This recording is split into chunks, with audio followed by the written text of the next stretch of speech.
the Seminoles? First off, appreciate everybody being here today. We're so very excited about the kickoff to the 2024 season.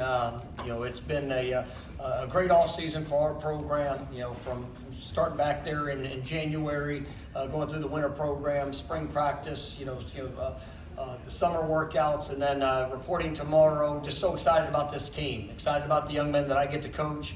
Our program has won 23 games over the last 2 years.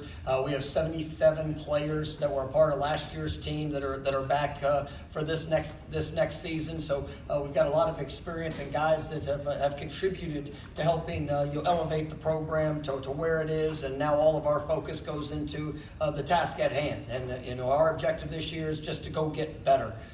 Coming off what was a 13-0 regular season and championship game. It was something that was really a special experience for our entire program, but it sets the stage and opportunity for us to continue to push and continue to elevate this program to ultimately where it deserves to be, and that's among the nation's elite. When you look across the course of college football, I've got a great group of young men that are here with me today. 3 guys that have been within the program.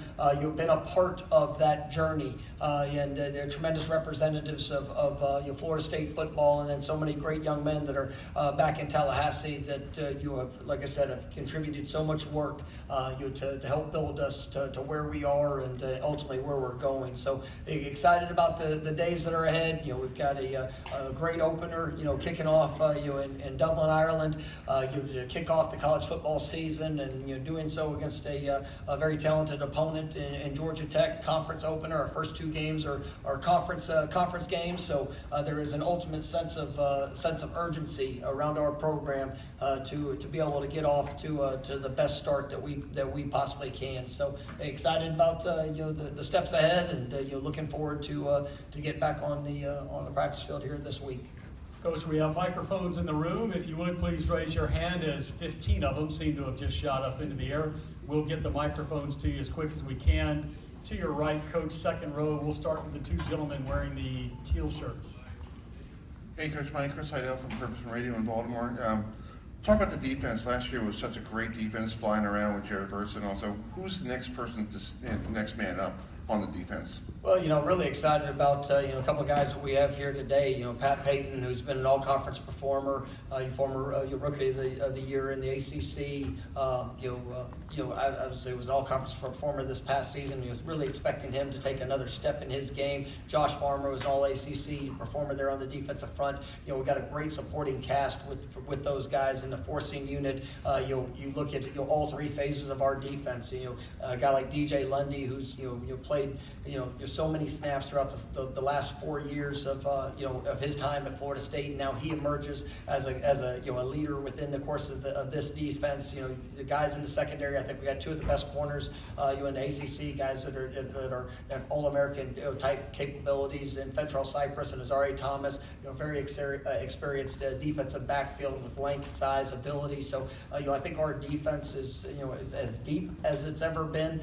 We've been able to have some guys that have really grown throughout their time here, but then you also coupling that with some newcomers that have come in, whether Marvin Jones Jr., Sione, Cam Riley that's joined in, and Earl Little, different guys that have been able to come in and complement the guys that are around. That you're really fired up about what that group can be. Coach, keep it right there to the right. Adam Lemery, Serpent Sports Radio. What's it like to face your old school, the Memphis Tigers, at home during Week 3 this year's college football season? Well, Memphis has a great program and a very talented team. Coming off of another 10-win season there, so we know it's going to be a great challenge when we get to that to that third week of the season. But it's definitely going to be a unique dynamic. Coach Sutherfield and his staff have continued to push that program forward, and got a special place in my heart for it. But you also going to be excited to compete once that opportunity shows up. Coach, left side, first row, all the way to your left. Coach, how you doing? This is Terry Spain with Friday Night Locker Rooms. You have a mix of experienced veterans and some newcomers on your team. How have the unit cohesiveness and team balance been so far? Well, I mean, I think it's been great, and ultimately that is the challenge in college football. Is you look at recruiting and the path and the journey, and there with the transfer portal and different avenues for guys to be able to come and join and be a part of a program, but it's still about putting together the most talented team, and building that team is something that I thought was really an X factor for us there a year ago, and really these last few seasons when you see guys with all different journeys and experiences come together, and just how much they care about each other, the willingness to invest and challenge and encourage each other throughout the circumstances that are going to show up, and I think this team has really embraced that. And from when we started back in January with the winter workouts to all the steps leading up until reporting here tomorrow. I mean, this team has invested a great deal of time outside of the facility, and I think that we have a group of like-minded individuals that they love to work, they're willing to embrace challenge, and it's that cohesiveness that has me excited about what this team's potential can be. We just now get to go live it out here as we start off with this upcoming season. Coach, back to your right, first row. Hey Coach, it's Austin Veazey from NorthGameDay.com. It's hard to tell from the podium, but you're wearing a tie from the Bobby Bowden Society.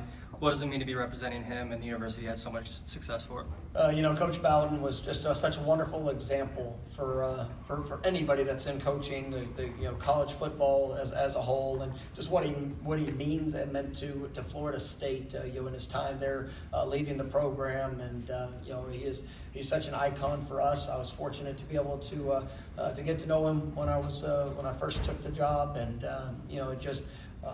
a little over a year ago, we started the Bowden Society. It's a special group of supporters that committed to continuing to push and elevate this program moving forward, while representing his legacy and the gift that he was for FSU. And so a year ago, I wore this same tie, and I'm going to continue to do so, understanding the great responsibility that I have, and just so grateful for the position I hold to represent him and his honor. Stay on the right-hand side, just over his shoulder, second row. Tyler Budge, CF Budge. Coach, I got an opportunity to talk to Kenny Dillingham at Big 12 Media Days, and he talked about in 2021, when he was your OC, learning how to win and a breakthrough you guys kind of had. Could you talk about what you think some of the key factors and differences are of learning how to win, like he was talking about? Yeah, for us, it's you're making sure that there's an ultimate belief and investment in the processes that are necessary, and it starts with the work. It always starts with the work, and everybody will talk about, especially this time of year, about wanting to win a championship. But are you willing to do the things necessary? And if it's just starting today or tomorrow, you probably missed out on it. But it's a 365-day commitment on making that investment in, whether it's on the field, whether it's in the weight room, within the classroom, in every aspect of just being the best you, and then surrounding yourself with like-minded individuals that are going to help push and challenge you. And you can't be reactive to just the circumstance. It's got to be true to who you are and what you believe in. And I think we've had a team that has learned how to respond in those situations, and we're continuing to work to be better at that as we move forward. But it's definitely a process that we got to go through. And I thought that you look back to even our second year. We started off 0-4 to kick off that season, but it was about how we went about the finish, and to win 5 of our last 8. You saw those positive steps that took place. It wasn't perfect, but it was those positive steps and how you ended the season that really gave us a lot of momentum to what we could do and what we could accomplish moving forward. And so it's all of those steps have been critical for us on our journey. Coach, as a follow-up to that from the podium, what does accomplished greatness mean to you? Well, what is greatness? I think that's something that everybody's got an opinion. Everybody has a desire to be great. But for me, it's you're trying to push to be the best you. Because at the end of the day, a lot of people from the outside might have a perspective of who is great, or who